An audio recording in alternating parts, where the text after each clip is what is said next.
Bueno, buenas tardes a todos. Mi nombre es Victoria Lombardo, soy médica clínica y residente de informática en salud del Hospital Italiano. Voy a presentar este Ateneo, es el número 621, es el último sobre el track de procesamiento del lenguaje natural y hoy vamos a revisar y explorar sus aplicaciones dentro del campo de la salud mental. Entonces, para comenzar, de forma introductoria, voy a comentar un artículo publicado en la Revista Británica de Psiquiatría que se titula Procesamiento del lenguaje natural, promesas y peligros de un enfoque transformador. Cuando se expresan sentimientos, pensamientos, malestares físicos, estamos aportando información sobre el funcionamiento y estado del organismo, ¿no? Esa información contenida en estas expresiones con frecuencia puede trascender lo que se dice de forma directa. Por ejemplo, la selección de palabras, frases o el orden en que las mismas se van presentando pueden brindar indicios sobre el estado fisiológico o patológico de un individuo. Estos indicios a veces son demasiado sutiles para ser percibidos a simple vista. Y acá es donde lo que está oculto para el observador humano típico puede revelarse a través del procesamiento del lenguaje natural. No voy a profundizar mucho esto porque ya lo vimos en otros ateneos del track, pero el procesamiento del lenguaje natural, simplemente mencionar que es un área de la informática que se enfoca en lo que es el aprendizaje, comprensión y producción del lenguaje humano. Los modelos de última generación adquieren su conocimiento de sintaxis y semántica a partir de grandes cantidades de texto. A veces hablamos del orden de miles de millones de palabras. Ese conocimiento resultante puede ser aprovechado para abordar problemáticas de larga data dentro del campo de la salud mental. Entonces vamos a ir mencionando las ventajas que tienen estas herramientas dentro de este campo, ¿no? Y en primer lugar se habla de hacer lo subjetivo objetivo, ¿no? Los profesionales de salud mental aprenden a reconocer señales importantes de enfermedad a través de lo que es la comunicación de las personas, incluyendo cómo hablan, los gestos que hacen, observando expresiones faciales, los silencios o el contacto visual. Normalmente analizan estos aspectos de la comunicación de forma cualitativa, ¿no? Pudiendo así haber a veces sesgos o discrepancias entre distintos observadores. Las herramientas de procesamiento del lenguaje natural pueden ayudar a hacer estas evaluaciones mucho más objetivas. Los autores mencionan como ejemplo un trabajo en el que se logra medir el lenguaje incoherente, que muchas veces es un síntoma clave de muchas enfermedades neuropsiquiátricas. Usando un análisis de cómo se conectan las palabras, estas técnicas pueden medir la incoherencia del lenguaje y así identificar si está asociado a patologías como la esquizofrenia o la manía. Por otro lado, lo que es descubrir síntomas que a veces pueden ser menospreciados o pasados por alto. Los métodos de procesamiento del lenguaje natural pueden ir mucho más allá de lo que se dice abiertamente, revelando dimensiones ocultas del significado de las palabras, ¿no? Un estudio que utilizó modelos estadísticos de procesamiento del lenguaje descubrió que referencias a conceptos auditivos como susurros o cantos o voces podía predecir el desarrollo de psicosis durante un seguimiento de 2 años. Los que habían evaluado a estas personas no habían notado este aumento relacionados a conceptos auditivos, ¿no? La referencia implícita a estos conceptos auditivos solo pudo ser detectada con herramientas de procesamiento del lenguaje natural. Por otro lado, hablamos de lo que es facilitar la asignación de pacientes a una categoría de enfermedad. A veces las categorías de enfermedad en psiquiatría están bien claras, pero los síntomas que determinan la asignación de un paciente a una categoría a veces no es suficientemente clara. Por ejemplo, en el caso del suicidio es algo claro, no es un concepto ambiguo, sin embargo, la predicción del mismo siempre fue un desafío. Investigaciones que utilizaron procesamiento del lenguaje natural demostraron que la ocurrencia de suicidio pudo ser predecida de forma eficaz a partir de lecciones lingüísticas y características vocales de un individuo. Los modelos destinados a predecir una enfermedad específica integran cientos de rasgos lingüísticos y acústicos que probablemente son pasados por alto por un observador, todos juntos evaluados de forma simultánea a veces son difíciles de considerar por un observador humano. Por otro lado, hablamos de descubrir nuevas categorías de enfermedad, ¿no? De forma contraria, a veces, aunque los síntomas sean claros, las categorías de la enfermedad no lo están. Acá podemos usar técnicas de procesamiento del lenguaje natural para poder ayudar a identificar y definir estas categorías. Esto puede lograrse midiendo la similitud en la producción lingüística de los individuos y determinando así agrupaciones según estas características. Por ejemplo, se han identificado agrupaciones o clasificaciones de lo que es la fascia progresiva primaria, basándose en características del lenguaje como la complejidad sintáctica y la capacidad de nominar. La validez de estos grupos puede evaluarse al determinar alteraciones también en otro tipo de biomarcadores, como pueden ser imágenes patológicas. Entonces, algunas consideraciones. Entre tantas promesas, no hay que desconocer que también existen los riesgos. Estos modelos de inteligencia artificial que aprenden del texto escrito por humanos pueden adquirir estereotipos, prejuicios y sesgos presentes en estos textos. Además, también pueden difundir información errónea. La inteligencia artificial también puede ser parte de la solución de estos problemas. Los modelos de procesamiento del lenguaje pueden detectar información falsa al evaluar si es coherente con lo que ya se sabe del tema. A medida que estos modelos mejoren, también podrían identificar prejuicios y estereotipos perjudiciales, lo cual sería un primer paso para poder eliminarlos. Otro riesgo es el impacto que puede tener en la privacidad. Las personas tienden a comunicarse libremente y eso facilita la recopilación de lenguaje no solicitado que puede revelar información sensible. Esta información podría ser utilizada, por ejemplo, para predecir las decisiones de una persona o, por ejemplo, para imitar su comportamiento. Y aunque es posible gestionar estos prejuicios, estos daños, como el daño a la privacidad, podrían surgir nuevos problemas mucho más profundos en relación a la forma que nos vemos los unos a los otros, ¿no? Las técnicas de procesamiento del lenguaje natural podrían llevar a tener una perspectiva muy objetiva que reduzca al paciente a una serie de números. Los autores mencionan que si bien el peligro del reduccionismo está presente, no es inevitable. Estos métodos suelen funcionar mejor cuando se basan en muestras de lenguaje que fueron obtenidas en interacciones clínicas y conversaciones significativas que solo pueden surgir de una sólida conexión entre el paciente y el profesional. Entonces, antes de que sigamos, quisiera mencionar el tema del corpus. El corpus, que es básicamente el contenido, se refiere al tipo de información con la que se trabaja, que puede ser información textual de varios tipos, como por ejemplo historias clínicas, informes de evaluaciones psicológicas o publicaciones en redes sociales. Los corpus pueden variar mucho de tamaño, pueden ser miles de millones de tweets, por ejemplo. Otros pueden ser pequeños, como notas de alguna pequeña cantidad de pacientes. En algunos casos incluso se pueden fabricar estos corpus específicamente para un proyecto. Entonces, para continuar, vamos a ver este trabajo donde el corpus que se utiliza son las historias clínicas. Este trabajo fue publicado en el año 2022, se pregunta si pueden los modelos de procesamiento del lenguaje natural extraer y clasificar casos de violencia registrados en historias clínicas electrónicas de salud mental. El objetivo va a ser desarrollar y evaluar modelos de procesamiento del lenguaje para la extracción, clasificación de referencias a violencia interpersonal en el texto clínico extraído de historias clínicas de un proveedor de salud mental. Entonces, para introducirnos en el tema, las personas con patologías psiquiátricas tienen más probabilidades de experimentar situaciones de violencia en comparación con lo que es la población general.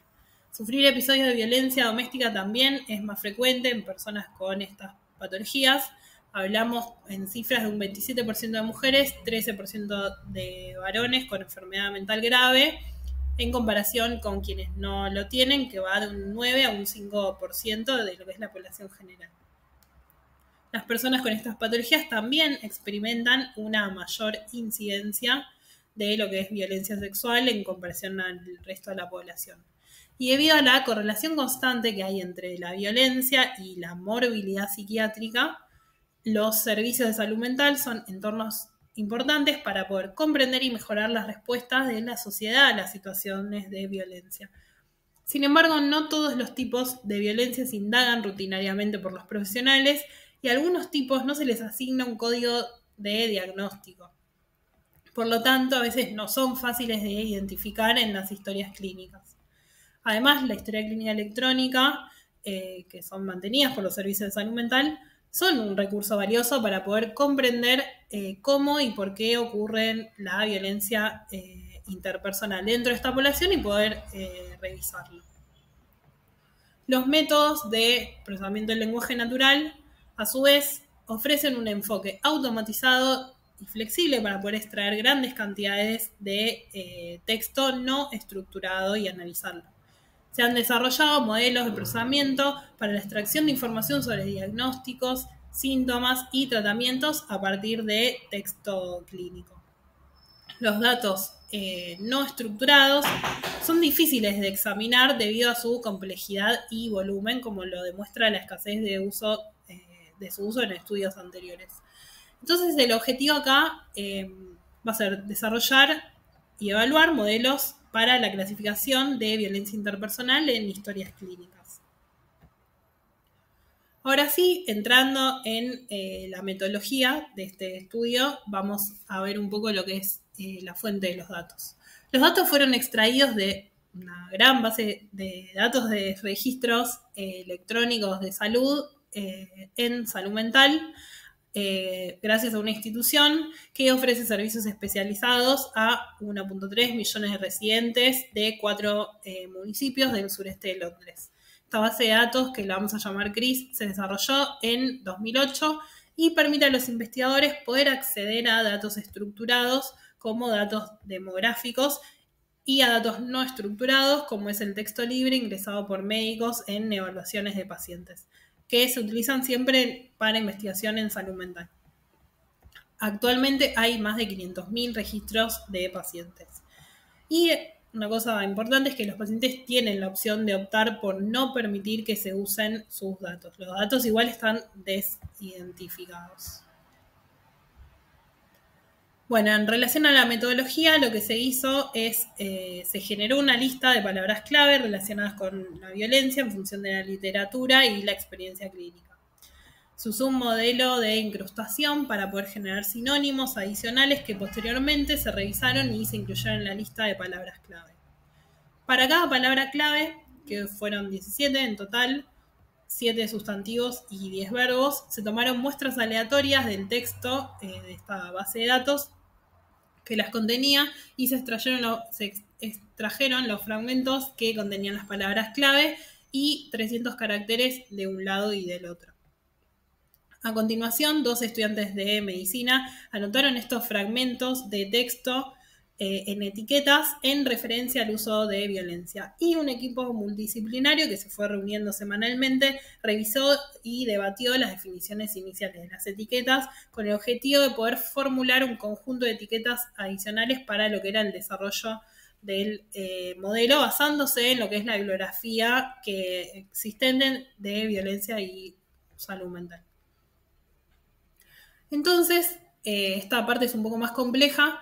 Lo que se hizo es se llevaron a cabo anotaciones para 7 etiquetas. Para cada etiqueta de texto descripta, las anotaciones clasificaron los fragmentos de texto de la siguiente manera, ¿no? Por un lado, presencia de violencia.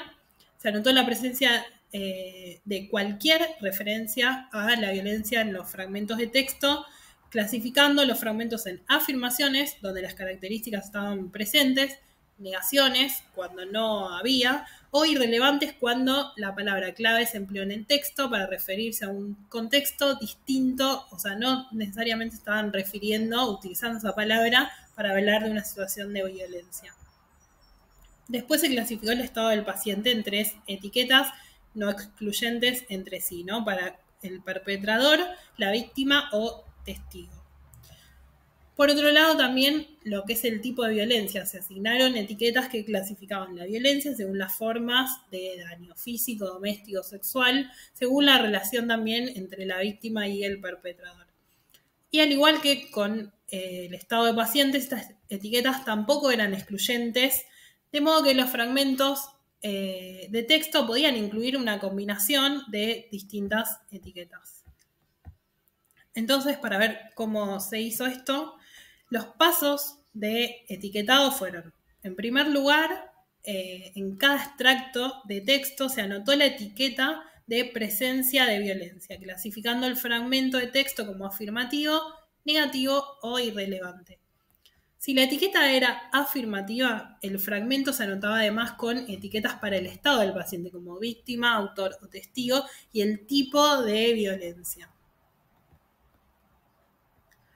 Entonces, para lo que fue el desarrollo del modelo de procesamiento del lenguaje natural, bueno, en este caso se utilizó un modelo preentrenado llamado BioBERT y se utilizaron 3 conjuntos de datos. Uno para lo que era la prueba y el entrenamiento del modelo, otro para lo que era el ajuste del modelo y por último una prueba ciega que contenía 100 frases.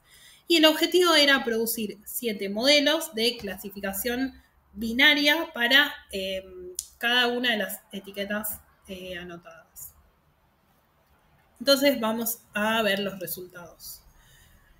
El muestreo del texto para el desarrollo del procesamiento del lenguaje natural dio como resultado que 14 de las 17 palabras clave se muestraron según lo que estaba previsto, o sea, hubo 3 palabras, no las voy a mencionar, pues irrelevante, pero que no tuvieron significancia dentro de los textos. Hubo un conjunto de 3.771 extractos de textos. Para una etiqueta de anotación, que era la etiqueta testigo, no se pudo generar un modelo debido a que hubo un tamaño insuficiente de datos.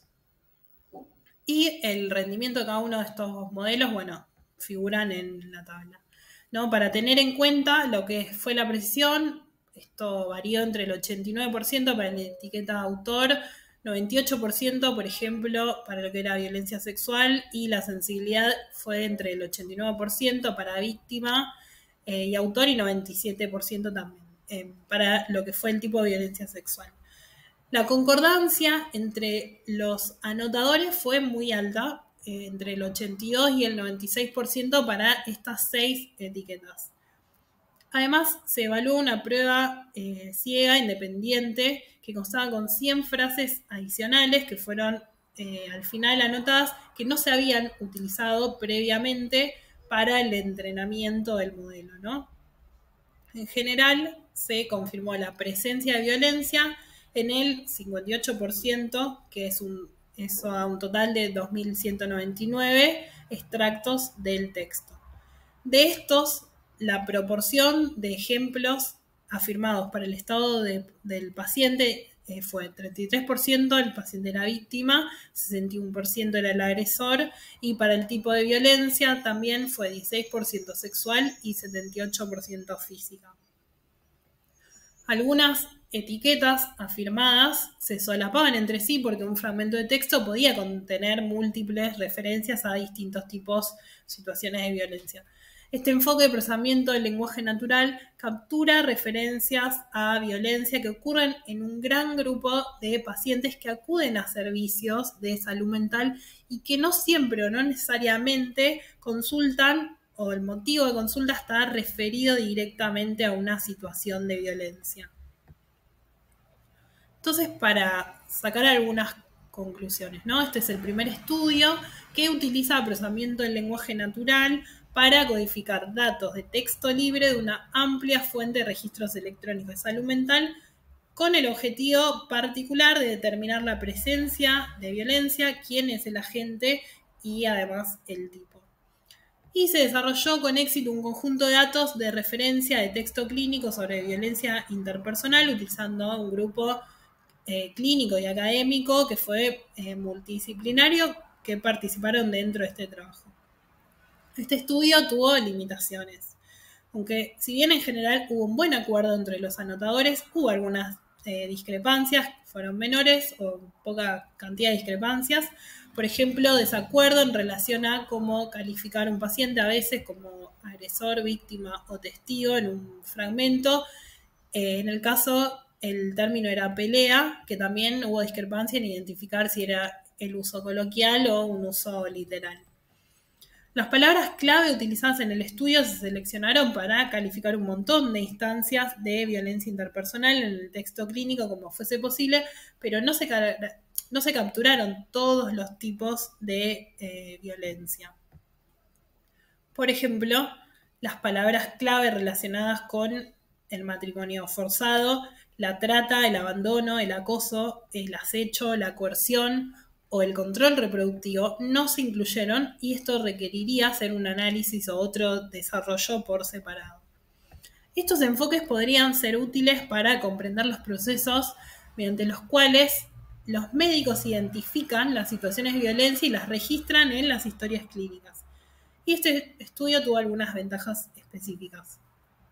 Los datos provienen de notas de progreso y evaluaciones ingresadas por una amplia variedad de grupos de clínicos y profesionales, lo que aumentó las posibilidades de detectar información sobre violencia.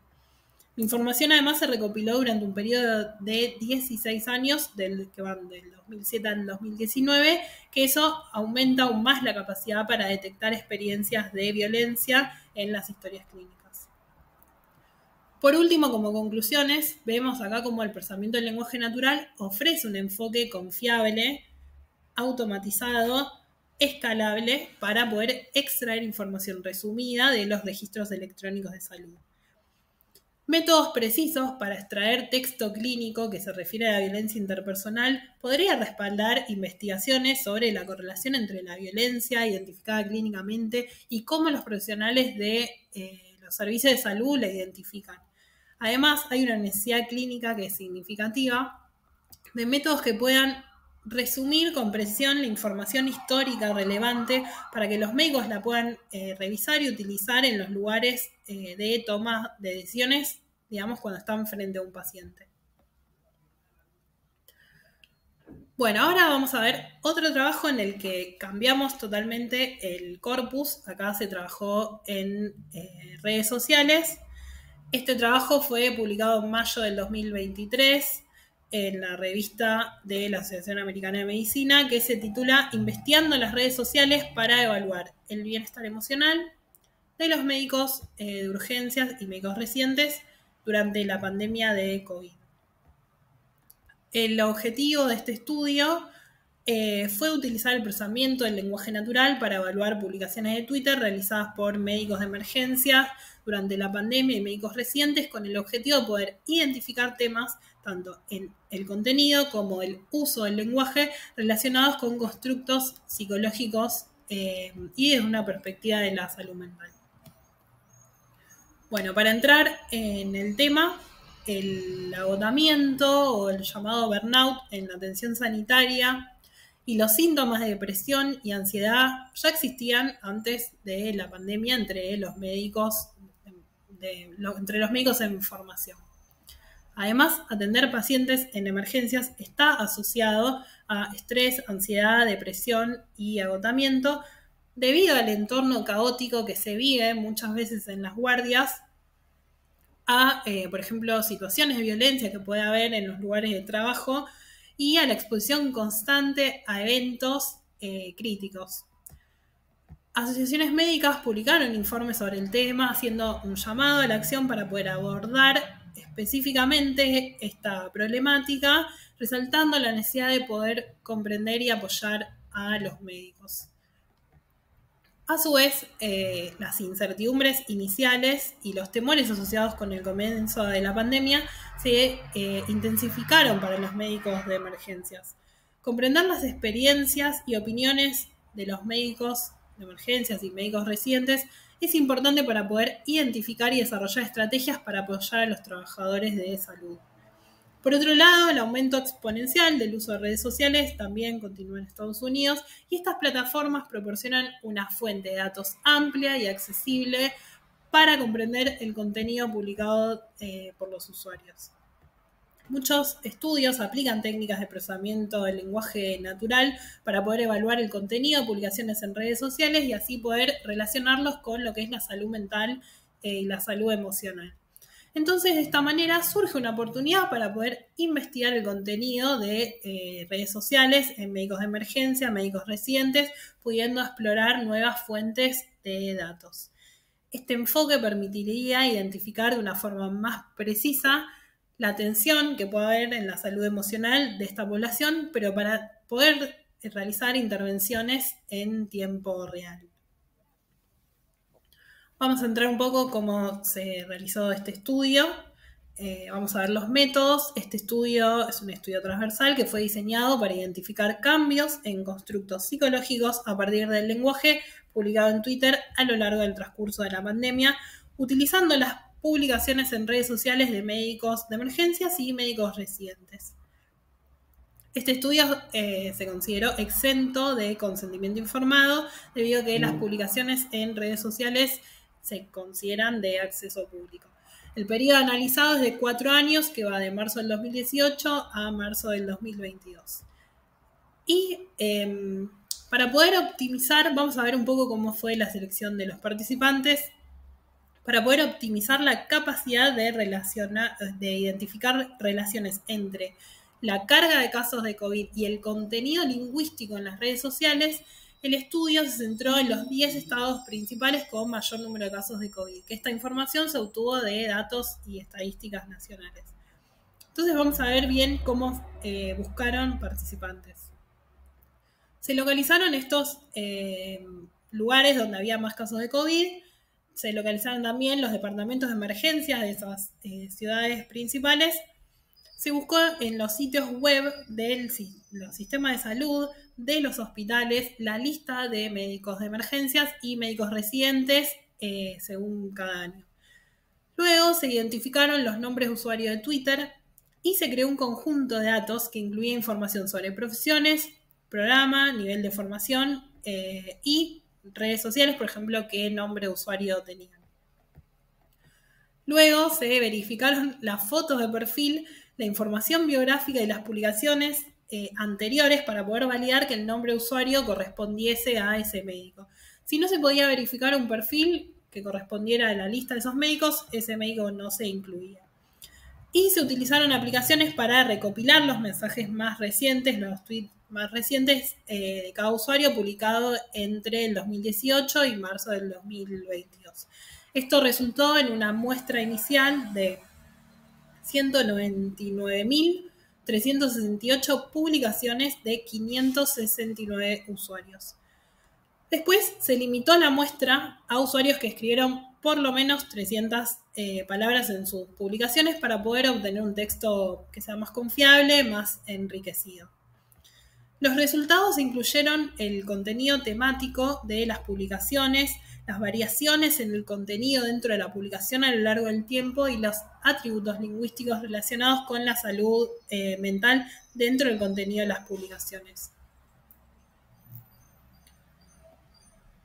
Bueno, entonces, como mencionaba, el objetivo era identificar atributos lingüísticos en las publicaciones de los médicos que hayan cambiado significativamente antes y durante el COVID, pero también en las distintas etapas de la pandemia. Las publicaciones anteriores a marzo del 2020 se etiquetaron como pre-COVID y las publicaciones de marzo del 2020 en adelante como publicaciones intrapandemia. Clasificaron a su vez las publicaciones en palabras, signos de puntuación y emoticones. Esto se utilizó a través de una técnica, a través de un tokenizador, que ya se habló un poco de eso en el Ateneo anterior, que lo que hace simplemente es dividir y fragmentar las palabras. Para asegurarse de que estos indicadores lingüísticos identificados en el análisis se puedan generalizar por fuera de la muestra, se utilizaron palabras que hayan sido utilizadas, o sea, se eliminaron las que menos del 1% de los usuarios utilizaban. También se utilizó una herramienta que es una técnica de modelado de tópicos utilizada para descubrir patrones y temas latentes en un conjunto de documentos. Y así lo que se hizo fue identificar agrupaciones de palabras según temas. y se obtuvo un conjunto de 200 temas. Se utilizaron modelos lingüísticos preformados para poder identificar estos constructos psicológicos estandarizados en los individuos cada mes. Y específicamente se obtuvo lo que fue soledad, ansiedad, ira, depresión, emociones positivas y negativas. Bueno, el conjunto final de datos fue de 471 usuarios con un total de 198.867 mensajes. Esto se obtuvieron además 4 fases según los casos acumulativos de COVID entre el 1 de marzo del 2020 y el 31 de marzo del 2022. Los 5 temas principales asociados con las publicaciones de los médicos antes de la pandemia fueron sobre educación médica gratuita, educación en la residencia, violencia armada, cómo mejorar la atención, la calidad de atención médica y sobre sociedades de residentes de profesionales. Después los 5 temas principales durante la pandemia fueron significativamente diferentes e incluyeron comportamientos saludables durante el COVID, respuesta a la pandemia, vacunación, vacunas, vivienda inestable, personas sin hogar y cómo dar apoyo emocional a los demás.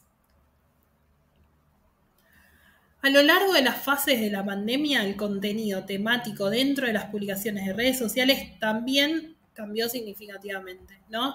Dentro de la primera fase, los 5 temas principales fueron COVID, seguridad en la atención pública, uso de mascarillas, equidad racial, medidas como para quedarse en casa.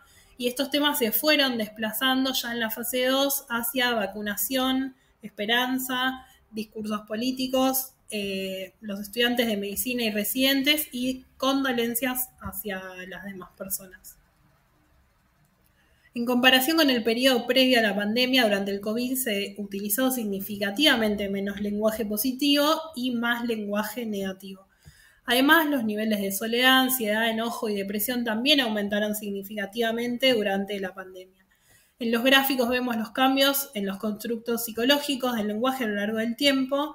Específicamente, los mayores cambios se observaron entre el periodo previo a la pandemia y la primera fase, ¿no? Con disminución significativa del lenguaje positivo y aumento de lenguaje relacionado a ansiedad, soledad, enojo, estrés y depresión.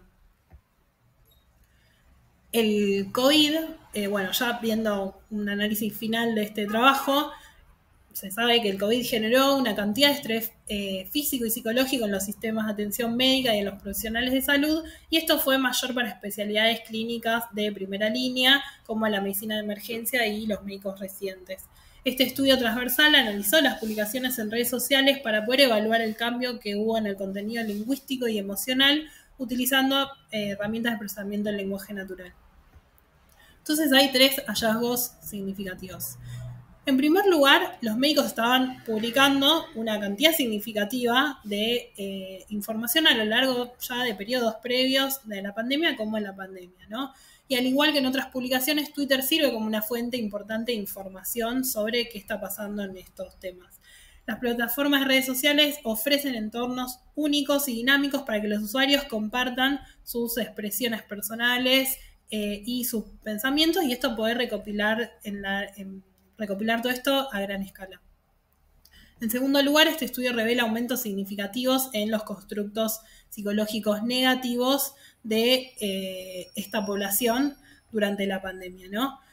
Estas señales brindan un método para poder evaluar la salud mental de los profesionales a gran escala.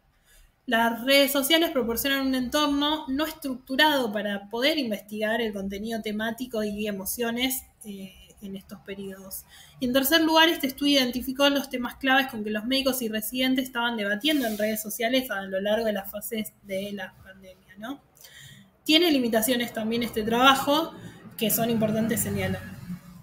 Utilizan, por un lado, el contenido de redes sociales que está sesgado por aquellas personas que publican activamente en redes. Por lo tanto, los participantes que pueden estar más inclinados a compartir sus emociones y pensamientos podrían estar sobre representados. Además, este análisis utilizó datos de Twitter y no de otras redes sociales, por lo tanto no se puede generalizar a otras redes. Y este enfoque incluyó a médicos y residentes que compartían su nombre de usuario, ¿no? O sea, solo tenemos los datos de esta población. Como conclusiones, también las redes sociales pueden ofrecer información dinámica y valiosa sobre emociones, pensamientos y opiniones, y este estudio transversal revela un aumento de tensión en la salud mental entre los médicos de urgencia y residentes al inicio y de forma persistente a lo largo de la pandemia. También destaca áreas temáticas claves que los líderes y educadores pueden utilizar para poder informar y dar apoyo al personal de salud durante su formación también. Entonces, ya yendo a una conclusión final, el procesamiento del lenguaje natural mostró buenos resultados identificando las temáticas de relevancia, pudiendo analizar una gran cantidad de datos, ¿no? Las personas generan mucha información sobre su estado de salud mental, que no solo se interpreta a partir de lo que el profesional puede registrar en la historia clínica, sino que hay otros ámbitos, otros espacios como las redes donde se pueden extraer un montón de conclusiones. Estos análisis podrían llegar a ser útiles no solo para el profesional que atiende a un paciente, sino como para aquellos que toman decisiones a nivel poblacional para poder realizar intervenciones efectivas basadas en información. Bueno, muchas gracias a todos por llegar hasta acá y escuchar este Ateneo. Y nos vemos la próxima semana con el próximo Ateneo a cargo de la doctora Marcela Velo. Muchas gracias.